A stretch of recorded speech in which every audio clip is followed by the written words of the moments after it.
Hi, my name is David Rogers, and you're watching Resurrecting the Spirit of Black America. Unfortunately, my co host Kevin Sullivan uh, couldn't make it in today, but we're still going to have a great show for you today. Uh, Building on uh, our show from last week, where we talked about changing the culture in Black America, we're going to zoom in and zoom out at the same time. We're going to zoom in the sense that we're going to go from looking at Black America from at the macro level down to the neighborhood level. And we're going to zoom out in the sense that we're going to go out of the mind and the spirit of ourselves and start to talk about the physical aspect of the Black community. And so the title of today's show is Rebuilding the Physical Black Community. So this is an aspect of the Black community that is often neglected. And it's largely because there's so many emotional, spiritual, psychological, and sociological issues that must be dealt with that we have not had adequate time as a group to deal with the actual physical expression of the Black community. When we say the Black community, we rightfully so are referencing the people of the community. However, we don't often think of the actual physical space or place of the community. And there are only a few examples nationwide where we have seriously melded together the idea of the Black community as a people, but as also a place. Harlem is a great example of that. That Harlem is more than just an idea. Harlem is more than just a very important part of the Black community in New York City. Harlem is a physical, tangible place that has physical elements that makes it unique, and a unique place in the world, and unique in terms of a unique example of a Black community. Now, we have to deal with rebuilding. We want to not only just deal with the issues concerning the Black community from a sociological and psychological standpoint, but we want to deal with it in terms of a physical standpoint. Now what has been done for whites, and whites have been at the forefront of planning, urban planning in the modern era. Although we Blacks were the first urban planners. The cities in Egypt, and I always go back to Egypt, but you have to go back to Egypt whenever you're talking about almost any subject in regard to civilization, because they were the forerunners of so many basic things that we use today, like cities. And really nobody really knows what a city is. It's just one of those things, you know it when you see it. But today in 2016, in the 21st century, whites are at the forefront of radically redefining what the city is and what they want out of a community. So when we often go to places like Bethesda and Silver Spring, we start to see a lot of elements and amenities in these places that we don't find in even affluent Black communities like those in Prince George's County. And Prince George's County is a quintessential example of of having affluence, but the affluence uh, is not really expressed in the landscape. That is, they have a lot of remnants of of uh, in, of the inner city in Prince George's County, because the elites in that county did not adequately define what they want the community to look like. And we see this often in suburban Baltimore, where the bulk of the black middle class in that region lives, where there's no physical definition. So the fact of the matter is, because we don't exist in our minds, and we don't exist solely in our spirit, and we don't exist solely as emotion, that we are physical beings that breathe, see, touch, and smell. We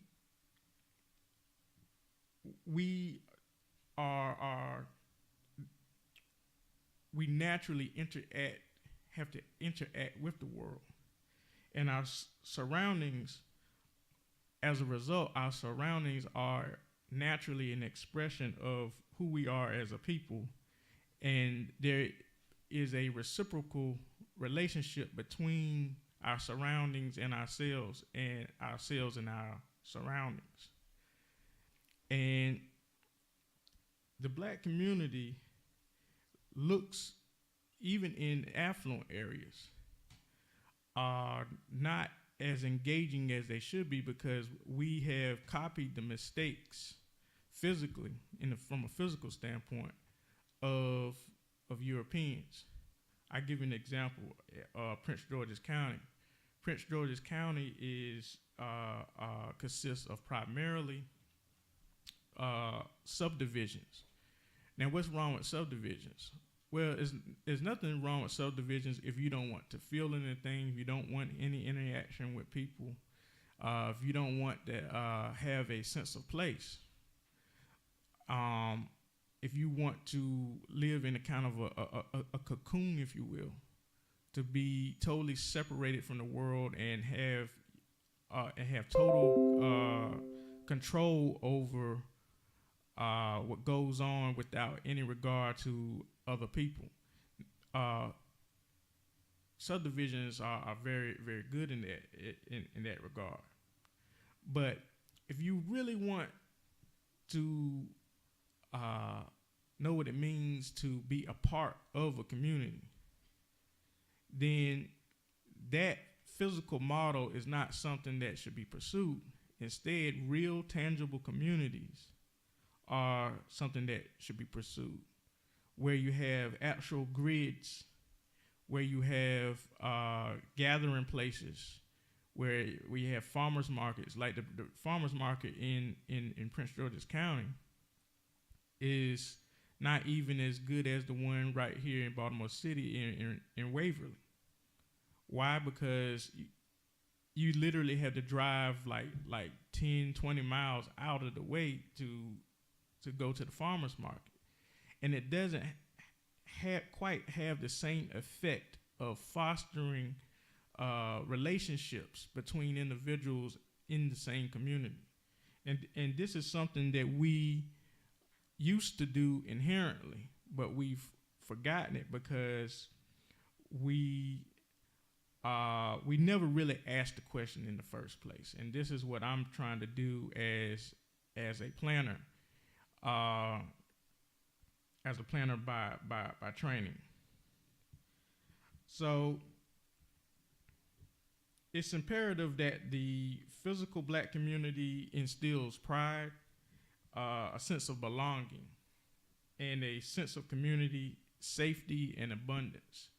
That most of what you need, you should be able to get either in your black community or another black community.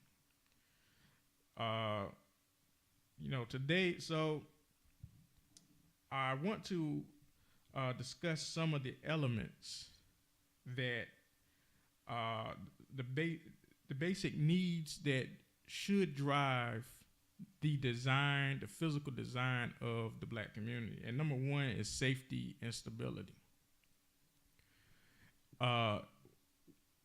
Those of us who are in the social sciences, we understand that we know that whenever a nation is unstable, it's also unsafe. And when it's unsafe, economic progress is nearly impossible. Because and you see this even in nature. For example, in a let's use the example of a freshwater river, and there's so much going on in that river. Actually, better yet, let's use the example of a forest.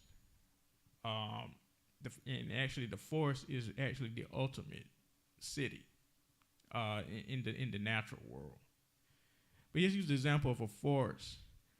And let's say it's located near an Air Force base, and there's constant noise from jets flying in and out of that Air Force base. What biologists know is that the animals in that forest will have a difficult time reproducing because of the instability and the constant noise in that forest. So, likewise, human beings are the same way. They need stability and peace and tranquility in order to advance and prosper. So what we see here in the black community is that that sense of safety and stability doesn't exist. Even in more affluent areas, like Prince George's County, and I'll even use a southern example, DeKalb County, Georgia, which the thing about a lot of, and these are happen to be the two most affluent black counties in America, but they're also rife with crime. So the inner city is never that far away in these places, and it causes a sense of instability to where you don't get the kind of investment that you need in these places in order for these places to be viable places, so that they're more than just bedroom communities, that they are actually places that people identify with. So we find that high crime is a deterrent. A lot of places that are in the inner city have bars on the windows, and I've always said, as a planner, I see bars on the windows as the inner city calling card. In other words, when you drive down the street and you start to see clean shopping centers, well-paved streets, and then all of a sudden the street is bumpy, there's grass growing all through the sidewalk, and then you have bars then you notice that you see bars on the windows. And then not only that, the types of businesses that you see in certain areas. I always call it the calling card, the inner city calling card. It's letting you, the landscape itself is an expression of the lack of stability in certain areas. I like to always use a 7-Eleven example. There's a 7-Eleven that's actually closer to me where I live, and I prefer to go to the 7-Eleven in the more affluent white neighborhood. Why? Because of the activities that goes on at the 7-Eleven closer to me.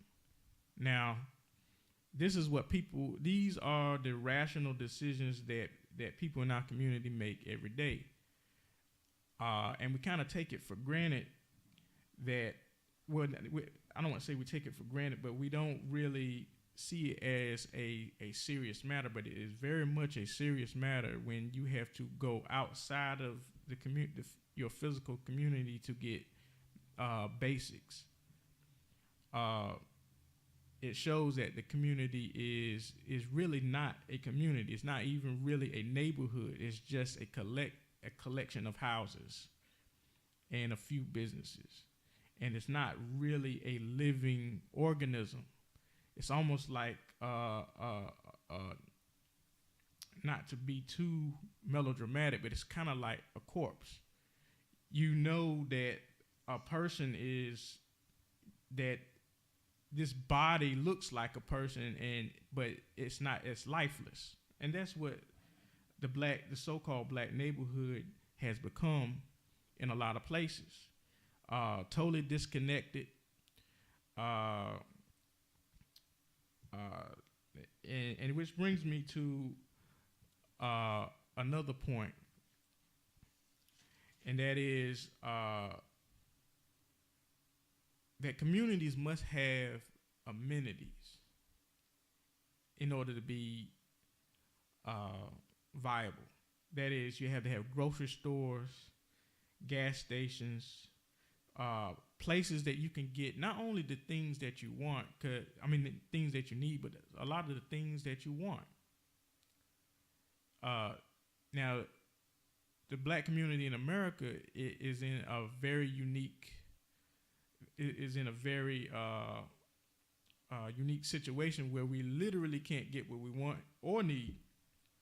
You can't get fresh food, fresh fruit, fresh vegetables,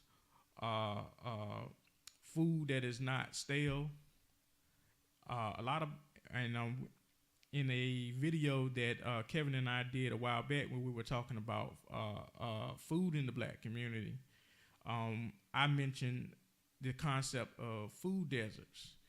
So, and this, again, this is a sociological concept that was adopted by the people in my field, urban and regional planning. But you often have these food deserts where there's the primary source of food are convenience stores, and convenience stores, as we all know, are very limited in what they offer in the way of sound nutrition. So it's hard for a mother who often works 2 jobs to provide a well-balanced meal. Now, you have some households that literally have fast food 7 nights a week. 7 nights a week. And then you wonder why we have high rates of diabetes, and why diabetes is literally an epidemic. It's in part because of the lack of physical amenities in the physical black community that we often take for granted if you live in an affluent suburb. And these are basic things, and this has a very profound effect on the psychology of not only the adults living in the community, but also the children. Because children are very observant. They're more observant than us. In many ways, they're more intelligent than us, because when you're a child, you're trying to learn so much about the world that you're using more of your brain than you would use as an adult, because as an adult, you become more specialized in certain activities, and you become locked in to those activities, and then the you don't use certain neurons in your brain anymore. So they become obsolete in a sense. But when you're a child, they start to notice that they start to make associations. So imagine if you're a child and you begin to notice that when mommy goes to the store to get gas, the man behind the counter is not black. When she goes to pay her light bill, the man behind the counter is not black. When she goes to buy the unhealthy fast food for dinner, the child noticed that the person behind the counter is not black. So they start to make a connection that in order to get things, to get the things that I need, I have to go to somebody who doesn't look like me. And this has a profound impact because then when they get older, they begin to associate competency with anybody that doesn't look like them. So now you have the physical community on the outside shaping the psychology and the emotional health of the black community on the inside, in the heart, in the mind. And this is why we have to think seriously about what goes into a community. Like I mentioned, amenities, basic amenities, but what about the things that we enjoy? How is it that a people that literally gave America culture, a culture of its own, somehow is unable to capitalize off of this fact? How is it that you can go to Memphis, and when Memphis was during segregation, you had all of this blues coming out of Beale Street, and yet they couldn't capitalize on it.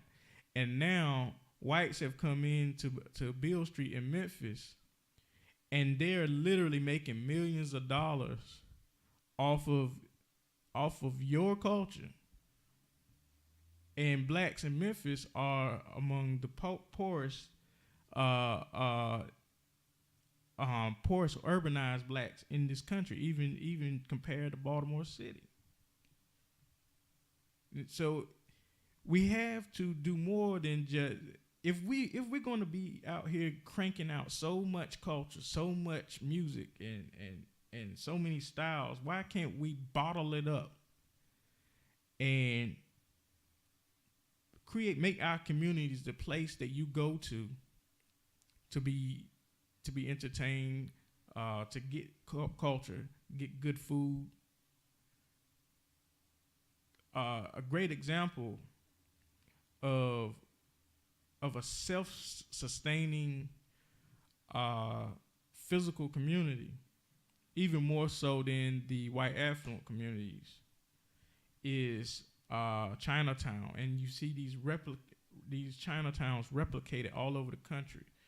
The oldest Chinatown is actually in San Francisco, but one of the oldest Chinatowns that's nearby is actually are in Philadelphia and New York, and there are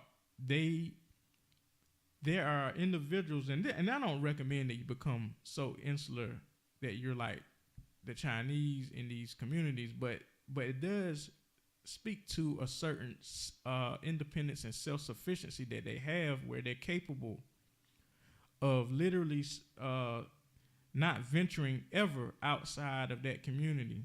Some of the older people literally don't venture outside of that community because all of their needs, physical, emotional, psychological, are being met within that neighborhood.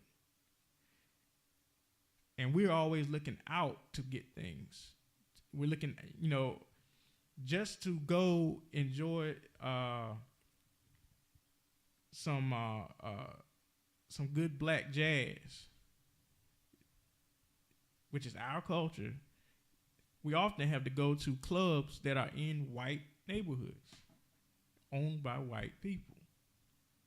So why aren't we capable of capturing all of this creativity and concentrating it in the black community and making it a place that not only we enjoy being, but others enjoy coming down and enjoying black culture?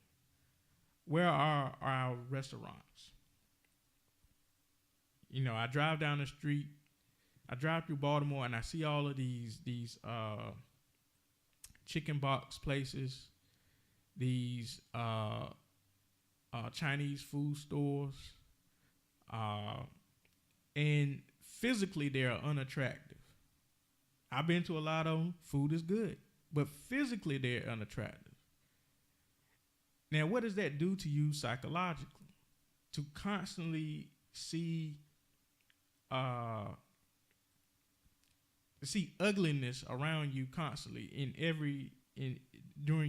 all through your day. It makes you profoundly negative.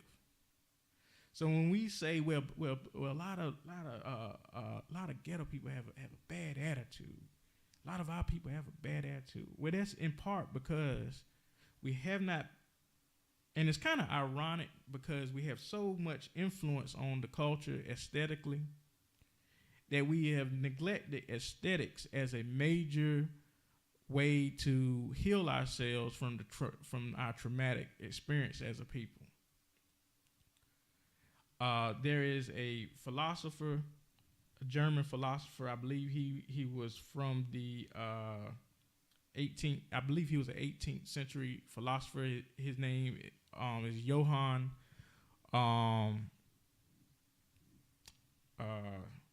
Wilhelm Schiller, and he wrote extensively about the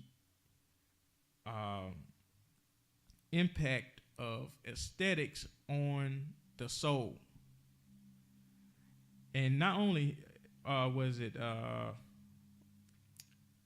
Wilhelm Schiller, a host of philosophers talked about this. And going all the way back to Plato, which is a Greek philosopher, one of the great Greek philosophers. When he talked about beauty and aesthetics from a spiritual standpoint. That is, he asked the question, why do we even like things and people and concepts that are physically beautiful? Why do we appreciate beauty? Is it because we're shallow? Well, Plato says we're not. It's not because we're shallow. It's that beauty represents goodness and righteousness. That when you see something that is beauty, it represents. It's not necessarily a reflection of goodness and righteousness. But it represents higher principles, what we aspire to be. And that's why we appreciate beauty. And that's actually why we need beauty, because ugliness actually degrades the population and degrades the psychology in the population. And then you wonder why the kids are so bad. And not only this principle is always being played out when and I noticed this when I went to Morgan and I was staying at one of the one of the new apartment complexes.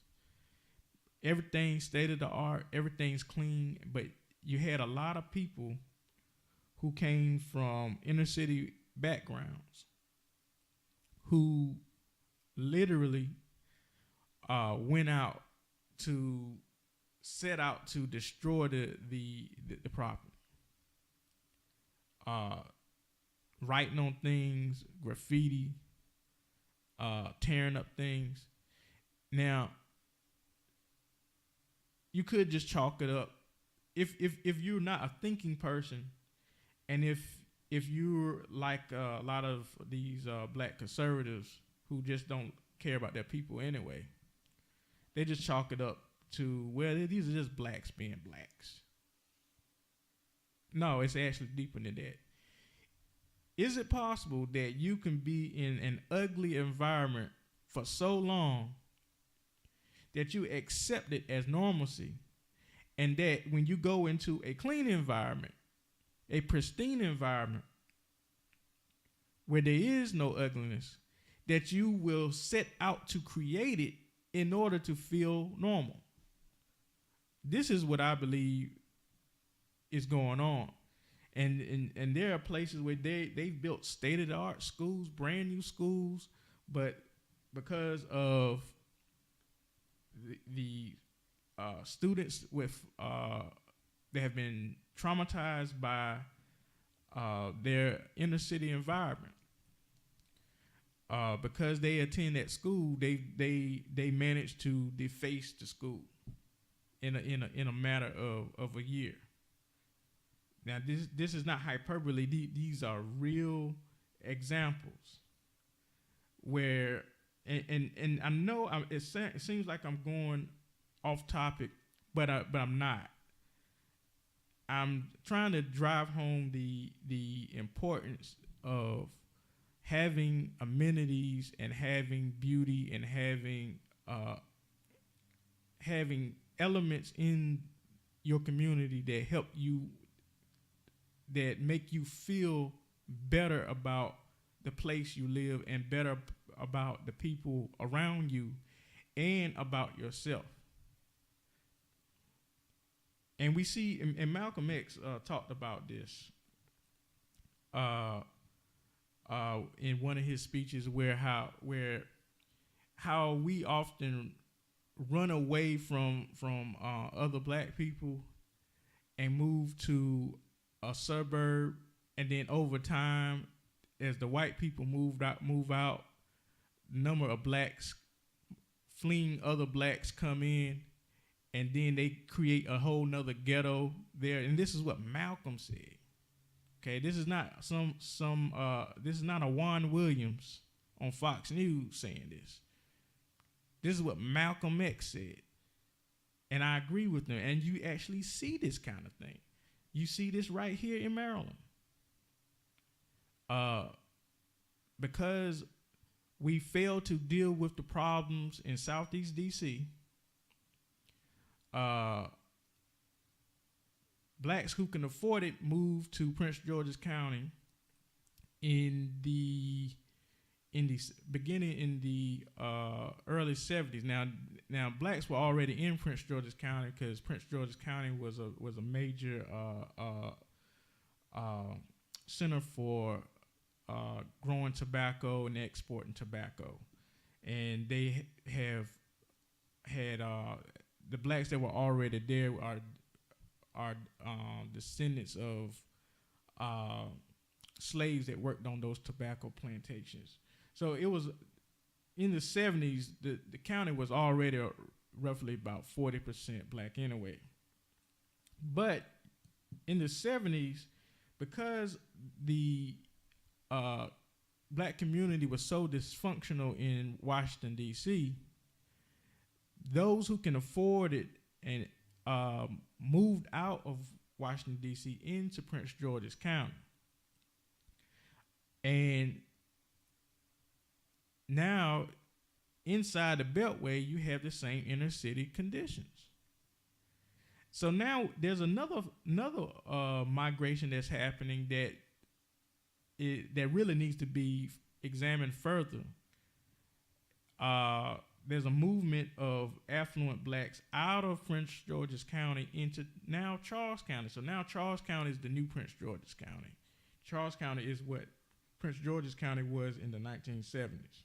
That place to go to get away from those crazy other black people. So you're seeing a replication.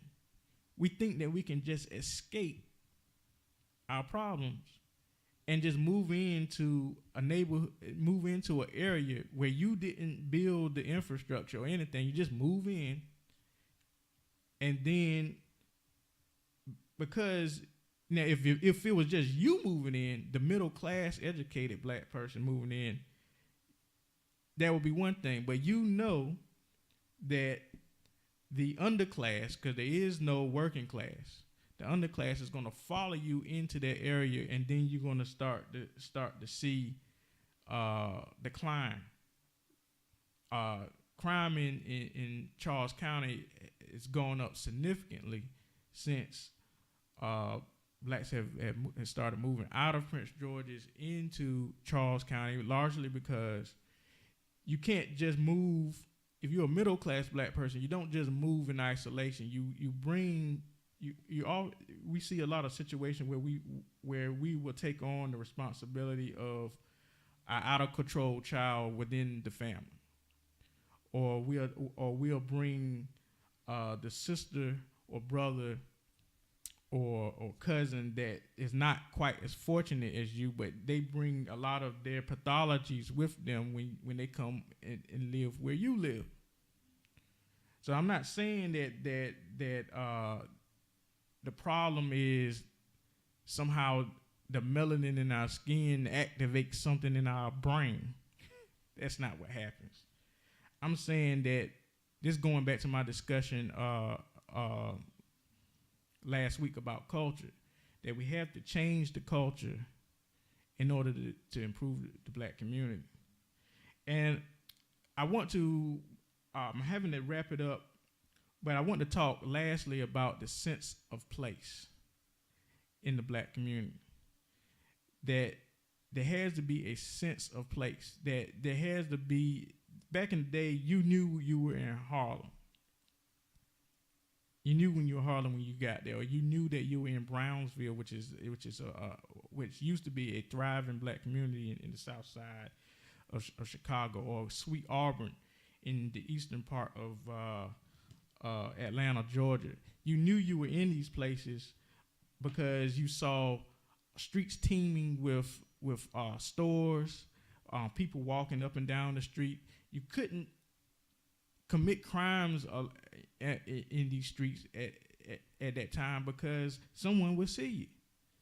The street was a integral part of the physical structure of the black community.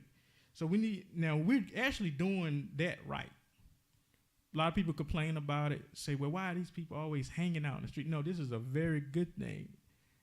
And we need to design the black community around a lot of our good habits that we imported from Africa. That is the need to be seen and the need to see.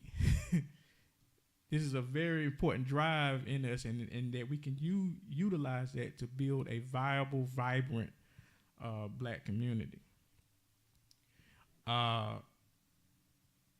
So I basically touched on 3 basic needs of the black community that you need to have in the physical black community. That is safety and stability,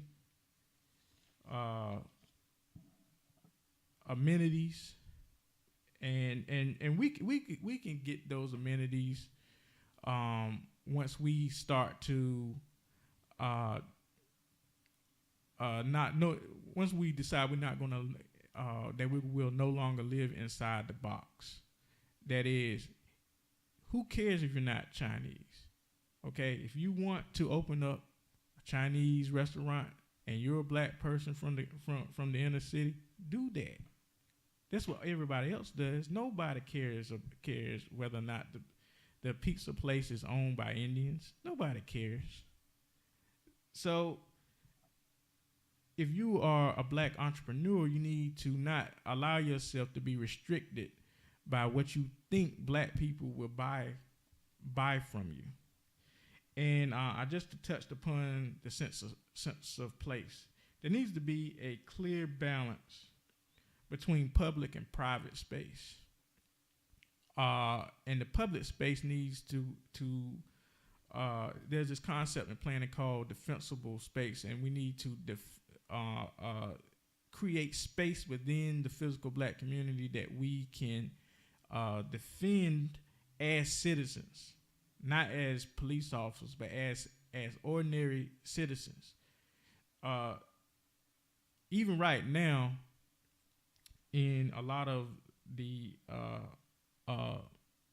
declining places in Baltimore, one thing I see as a spark of hope is the fact that people use the stoop as a place for congregation.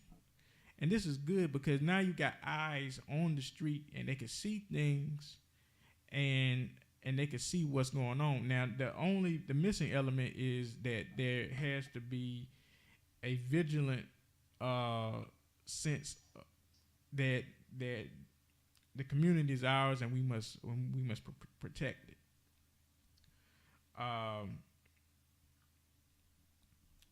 So, and this is rooted in economics.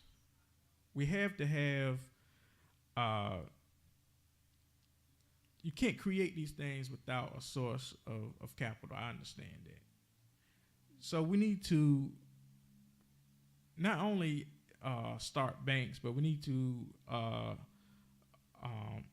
evaluate alternative ways to finance things. And we also need to go into businesses that we wouldn't ordinarily go into. I've been seriously considering, and I mentioned 7-Eleven earlier. I've been seriously considering purchasing a store in Mount Vernon, the Mount Vernon section of Baltimore, and bringing in a franchise there, a 7-Eleven franchise there. Now, I'm not a retail guy. I'm really, I'm not even an academic, but I lean closer to academia. But if I'm going to be part of the solution, I have to live by the words. I have to go into business just like I preach all the time, and provide jobs for my people. So I have to go into other things, areas that I wouldn't normally go into, and that's what I'm asking of us as a people, to go into areas that we wouldn't normally go into. I'm afraid I've run out of time. We to be on the lookout for our Kevin and myself, where we will discuss health in the black community, the medical field in the black community, and a lot of the various issues that surround issues pertaining to health. We don't have a set date yet, but that be on the lookout for that. That should be coming soon. Thank you for watching, and God bless.